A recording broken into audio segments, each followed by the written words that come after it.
It felt strange watching Ryan laugh in the ocean waves, like he was still that 10-year-old boy who'd turned up at my doorstep all those years ago. Back then, he was just a kid, skinny, scrappy, and scared. Now he wasn't any of those things. I sat on the edge of my beach towel, twisting my fingers in the fringe as he dove headfirst into the water, his broad shoulders catching the sunlight. I shouldn't have been noticing stuff like that, should I? But it was impossible not to. Time had done something to him, filled in all those awkward gaps and turned him into, well, let's just say he didn't look like a boy anymore. Ryan ran back up the beach, shaking water from his hair and grinning like life was the simplest thing in the world. "You're just gonna sit there all day," he teased, plopping down next to me, sand sticking to his skin. I forced a laugh and shoved my sunglasses up my nose. "Some of us don't have unlimited energy, Ryan. Go burn yours off without me." He stretched out on the towel beside mine, too close for comfort, or maybe just close enough to make me overthink everything. "You're no fun," he said, but his tone wasn't serious. 8 years had passed since he'd stumbled into my life, and we'd somehow built this easy rhythm between us. He stayed over sometimes when his college dorm felt too small, or he just needed a break.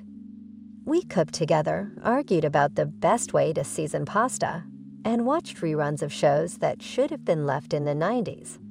It was casual, normal. At least it had been until today. I glanced over at him, trying to keep it casual, but he caught me looking. His smile shifted into something softer.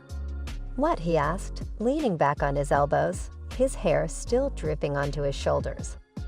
"Nothing," I said quickly, pushing myself to my feet.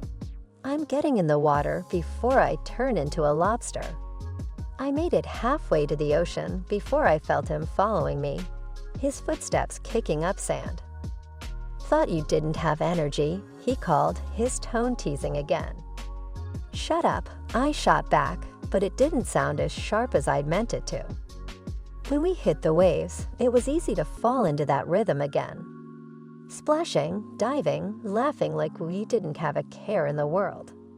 But every time I looked at him, really looked at him, I felt that uneasy tug again. The one that whispered something was changing, whether I was ready for it or not. He seemed different, more aware of me, even in the way he moved. I tried to shake off the sensation, but it clung to me, the awareness of his gaze following me just a little too closely. It wasn't that he was doing anything different. It was just that I was seeing him differently. "Need help?" he asked, his voice breaking through my thoughts as he swam closer, his body gliding through the water with ease. I could feel my pulse pick up just from the sound of his voice, from the way his eyes locked onto mine with that too familiar intensity. I forced myself to answer casually, pushing away the unsettling warmth blooming inside me. "I'm good," I said, though the words sounded hollow to my own ears. We swam side by side, his movements fluid and effortless, mine a little more awkward as I tried to ignore the subtle tug in my chest. But it wasn't working. Not when I was so aware of his every movement, his every breath, the way the sunlight caught in his wet hair. When we made it back to shore, the sun felt heavier on my skin, like it had decided to stop being a gentle comfort and become an undeniable pressure. Ryan stretched out on the towel, his body warm against the cool sand, and I followed suit.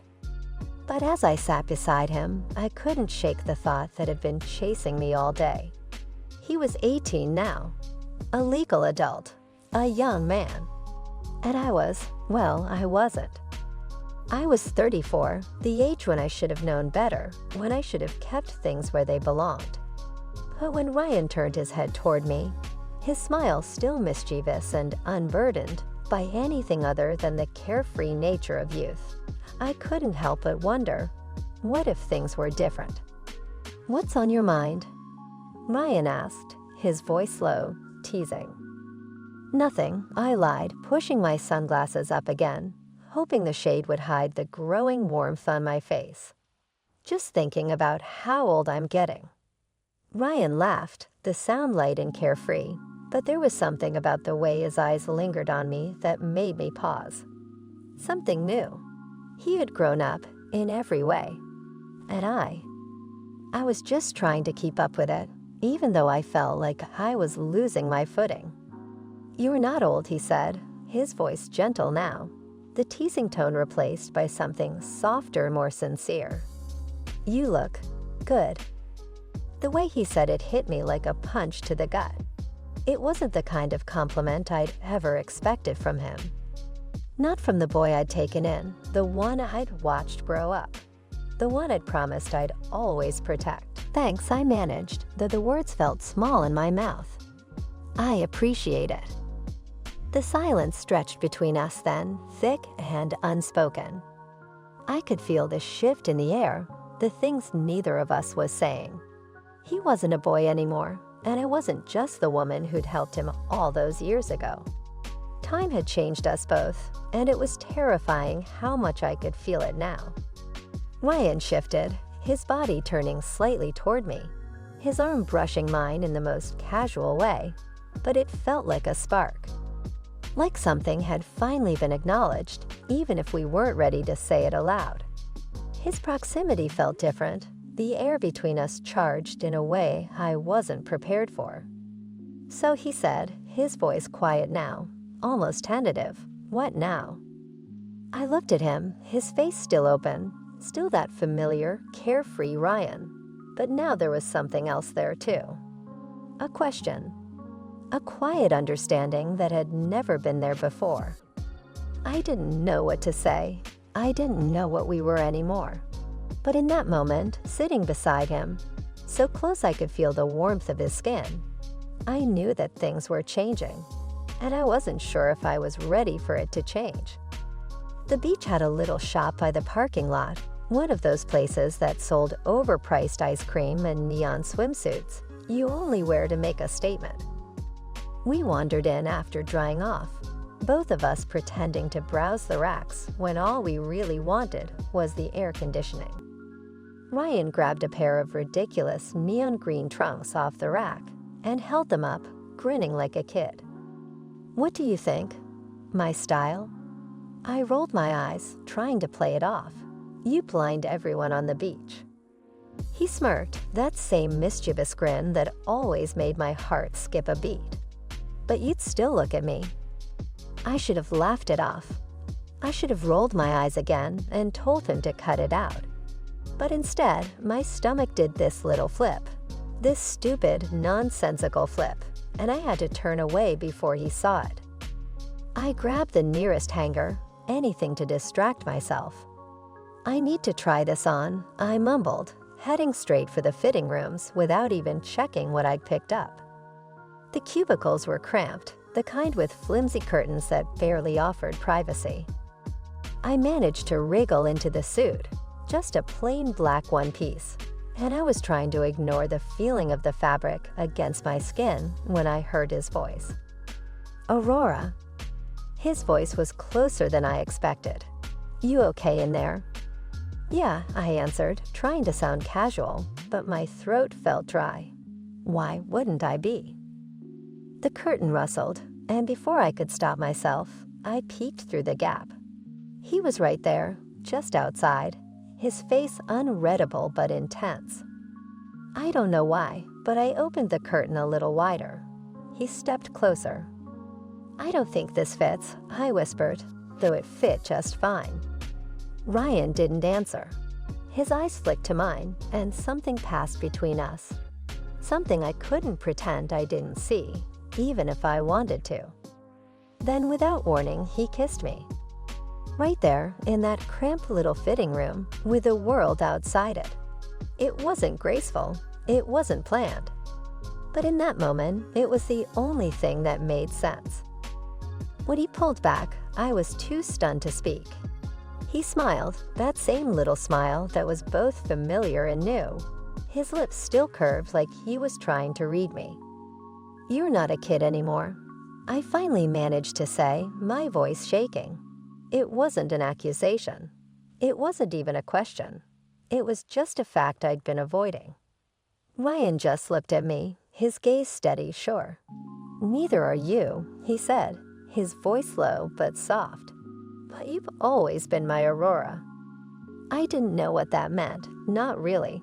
But I didn't pull away when he kissed me again. I didn't want to. His hands touched me everywhere where possible and where not possible. And when the kiss deepened, when I felt his hand move to my waist, I stopped trying to figure out what was happening, stopped trying to convince myself that it shouldn't be happening. All I knew was that I couldn't think clearly, couldn't put my walls up around him.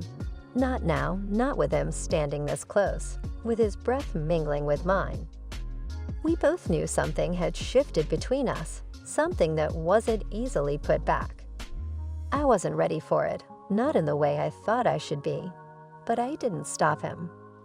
Not this time. I didn't know where it would lead, or how this moment would change everything. But I knew, as his lips lingered on mine, that I couldn't take it back. And for the first time in a long time, I didn't want to. The drive back to the house felt like time was moving in slow motion. There was a tension in the air, an electricity that had nothing to do with the weather and everything to do with what had just happened between us. The silence wasn't uncomfortable, though. It was more like the kind of quiet that comes just before everything changes, where words seem unnecessary. Every time I glanced at Ryan out of the corner of my eye, I found him already looking at me. His smile was small but knowing, like he was waiting for me to acknowledge something that had been there all along. When we pulled into the driveway, the evening sun was low, painting the sky in oranges and pinks that spilled through the windows. I barely had time to kick off my sandals before he was there, standing just a little too close in the hallway, as if he couldn't help himself. So I started, trying to sound casual, but my voice betrayed me, wavering in a way that didn't feel like me at all. So he repeated, his voice quiet, and there was something in his gaze that felt like it was holding me in place, as though everything outside that moment had ceased to exist. I turned my attention to the kitchen, desperate for some kind of normalcy. "Are you hungry? I cold." Before I could finish, he was there, his hand closing around my wrist, not tight, but enough to stop me. "Aurora," he said, my name lingering on his lips in a way that made the air around us thick with something I couldn't define. It wasn't just a call. It wasn't just a word. It was a question, a confession, a promise, all rolled into 2 syllables. I swallowed hard and turned back to face him. "What are we doing, Ryan?" His gaze softened, but there was something intense about it, like he was letting me into something that had been building for a long time. "I don't know," he admitted, his voice so low, I almost couldn't hear it. "But I think we've been heading here for a while." It was simple, yet it hit me like a tidal wave. He wasn't wrong. In that moment, I couldn't deny it any longer. This wasn't just some random twist of fate. We'd been building toward this, whether I wanted to admit it or not. All the years of taking care of him, watching him grow, had created something in me I couldn't untangle. I didn't pull away when his hand reached up to touch my cheek. I didn't stop him when he leaned in, closing the space between us. And when our lips met, it wasn't like the first kiss at the fitting room. Hurried, uncertain, full of questions. No, this one was slower, deeper, like an answer to all the questions we hadn't asked out loud yet. It was filled with something far more powerful than either of us had expected. Somehow, we ended up in my bedroom. I wasn't even sure how we'd gotten there. It was like the world had fallen away, leaving only the space between us, the sound of our hearts racing in unison. His hands found my waist, pulling me closer, and I could feel how fast he was breathing, how alive he seemed, just like I was, tangled in this moment. "I can't believe this is happening," I whispered, my fingers brushing through his damp hair. Me neither, he whispered back, his forehead resting against mine. The words between us more like a secret we were both too afraid to say. But I don't want to stop. And neither did I. We didn't rush it. There was a tenderness to it, like we were both aware of how fragile this was, but neither of us wanted to pull away. We both knew this wasn't just about the kiss or the touch. It was about everything that had led up to this moment, everything we'd both been holding back. This wasn't just about desire. It was about something deeper, something that had been building under the surface for a long time. As we lay there, the room dimming as the last light of the day slipped away, I couldn't stop thinking about how strange this felt, how surreal it was. This boy I'd once sheltered, this child who had turned into a man I couldn't imagine my life without, was now the one holding me like this. "You're thinking too much," Ryan murmured, his voice low, almost teasing, as if he could hear the whirlwind of thoughts in my head. I smiled, brushing a stray piece of hair off his forehead. "And you're still a pain in the ass." He grinned, that infectious smile spreading across his face, and leaned in to kiss me again. This time, I didn't hold back, didn't worry about where this was going. I let myself feel everything, the heat of his body, the tenderness of his touch, the way he made me forget the world around us. And for the first time in a long time, I let myself believe that whatever happened next, we would figure it out together. I woke up to the smell of coffee and the soft sound of someone humming. For a second, I didn't know where I was or who I was with. The world was warm and blurry, and it took a moment for everything to click back into place. "Ryan," I stretched, feeling the weight of the warm sheets shift around me. And then the memory of last night hit me like a wave. The way he kissed me. The way we tangled ourselves together in a way that felt both natural and new, all at once. I sat up slowly, blinking against the soft morning light that filtered through the curtains, spilling a golden glow across the room. I was wearing his shirt, some oversized, worn thing I'd grabbed at a rush. And for the first time in a long time, I didn't feel self-conscious. It just felt right, somehow. I followed the sound of humming, barefoot against the cool floorboards, and made my way toward the kitchen. There he was, standing by the stove with his back to me, his movements easy and familiar. He wore nothing but sweatpants, the hem of them hanging low on his hips, and an apron that I didn't even know we owned. "You cook now?" I asked, leaning against the doorway, crossing my arms. Ryan turned, spatula in hand, and flashed that lopsided grin that always made my stomach flip. "Don't sound so shocked. I'm full of surprises." "I'm aware," I said, my tone dry, but the smile I couldn't quite hide gave me away.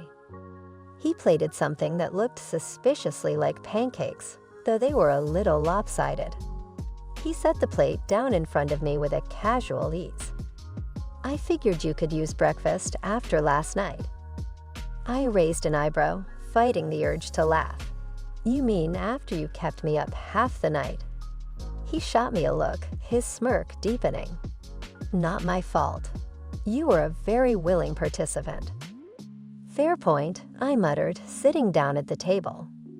He poured me a cup of coffee without asking how I took it.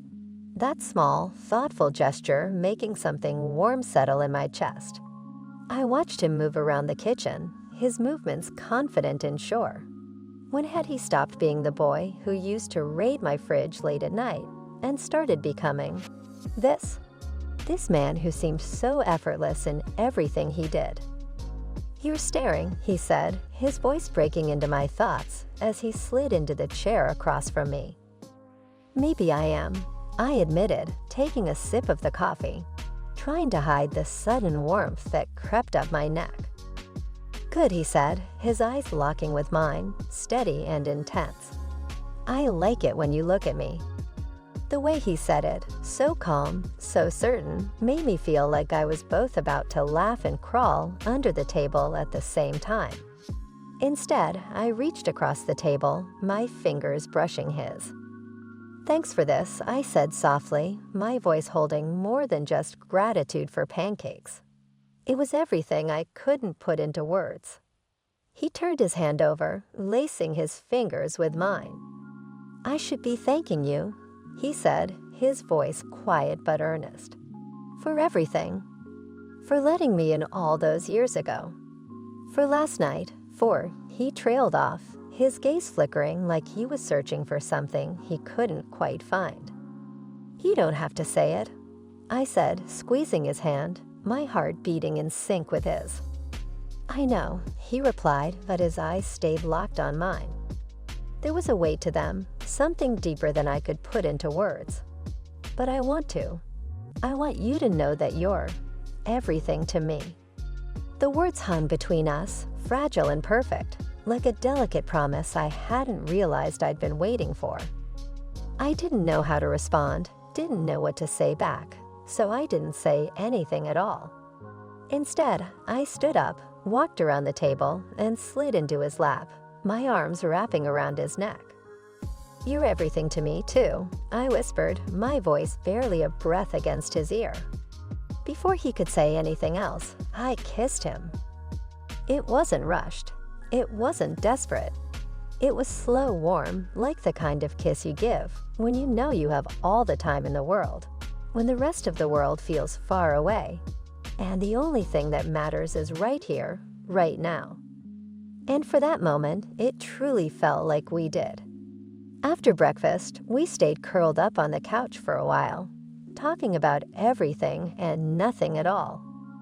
It felt easy, like this was how things had always been, like we had years of quiet, comfortable moments, just like this behind us. But there was something more now, something that hummed beneath our words. Every time his hand brushed mine or his leg, accidentally pressed against mine, I felt it. An electric charge that made me want to stay right here forever and never let it go. Eventually, I stretched, the muscles in my back protesting from lying in one position too long.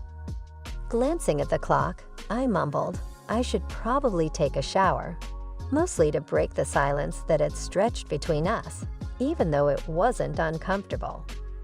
Ryan's gaze followed me, his eyes lingering on me with that same intensity from earlier. My stomach flipped, a nervous fluttering that made me feel more exposed than I wanted to. "Don't let me stop you," he said, voice casual, but thick with something I couldn't quite read. I rolled my eyes, trying to play it off, but the heat creeping up my neck gave me away. I turned and walked toward the bathroom, still feeling the weight of his gaze on me. Once the door clicked shut behind me, I leaned against it for a moment, trying to steady myself. What the hell was going on? The water was warm, the kind of heat that seeped into your muscles and made everything feel a little softer, a little easier. I let the steam rise around me, closing my eyes and letting it wash away the tension that had built up over the last few days. Or was it weeks? It felt like I was always waiting for something, always just on the edge of something I couldn't define. And then I heard a soft knock on the door. "Aurora." My breath hitched, my heart flipping in my chest at the sound of his voice. "Yeah," I called out, my voice betraying the sudden nervousness I felt. The door cracked open, just a little, and I heard him speak again, his voice low and hesitant. "Can I join you?" I froze, and for a moment, it was like everything stopped. The sound of the water running, the world outside the bathroom, it all faded into the background, leaving just the two of us. There was that pull again, that unspoken connection between us that seemed to make it impossible to say no. "Yeah," I whispered, even though my heart was racing now, and my breath was coming faster. The shower curtain rustled, and then he was there, stepping into the water with me. His presence was a mix of confidence and vulnerability that made my chest tighten.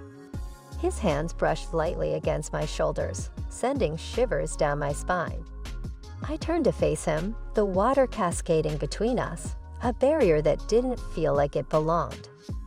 For a moment, we just stood there, the sound of the water the only thing filling the space between us. His eyes traced the curve of my face, the line of my lips, like he was memorizing every detail. The warmth of his gaze made my heart thud in my chest, almost painfully. "You're beautiful," he said softly, his voice nearly drowned out by the water, but I heard it clearly. I felt my cheeks flush, but there was nowhere to hide. Nothing to hide behind. "You're not so bad yourself," I said, trying to make it sound casual, even though my voice wavered. His gaze softened, and he reached up, cupping my face with one hand. His thumb brushed gently over my cheek, and I could see the way his fingers trembled just slightly. "I've wanted this," he admitted, his forehead resting against mine, "for longer than I probably should have." "Ryan," I started, but whatever I had planned to say dissolved when he kissed me. It was different this time. It wasn't rushed. It wasn't a kiss of desperation or uncertainty. It was slow, deliberate, like he was savoring every second, every moment of it. The water streamed around us, but I didn't feel it anymore. All I felt was the heat of him, the pressure of his hands sliding down my back, pulling me closer, until I couldn't tell where the water ended and where he began. He moved lower, sat me on the sink. His head was between my thighs. He stayed there for a while. It was like I was something precious, something fragile. Like I was the most important thing in the world. And maybe I was. Maybe I always had been. Maybe in this moment, this was all that mattered. And I didn't want it to end. Later that night, after Ryan had fallen asleep, I sat by the window in my bedroom, staring out at the moonlit street. The house was quiet, the kind of stillness that lets your thoughts creep in. I wrapped a blanket around myself, letting the cool air from the slightly cracked window brush against my skin. I don't know why I felt the need to tell this story. Maybe it's because it's been building up inside me for so long, and now that it's finally happened, I don't want to keep it to myself. Or maybe I just need someone to hear it, someone who might understand. Because honestly, I get it. It's complicated. When Ryan came into my life 8 years ago, I didn't think much beyond making sure he was safe and had a place to call home. He was a scared little boy who needed someone, and I stepped up because that's what you do, right? You help people.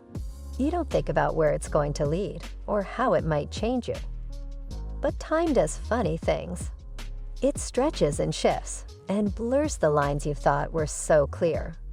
And before you know it, the scared little boy is a man who looks at you like you're his whole world. I spent a lot of time questioning myself. Is this okay? Am I okay? What does this say about me? About us? I don't have all the answers, and maybe I never will. But here's what I do know. This is my story. It's messy, and it's not perfect, but it's mine. Ryan isn't just some guy who walked into my life.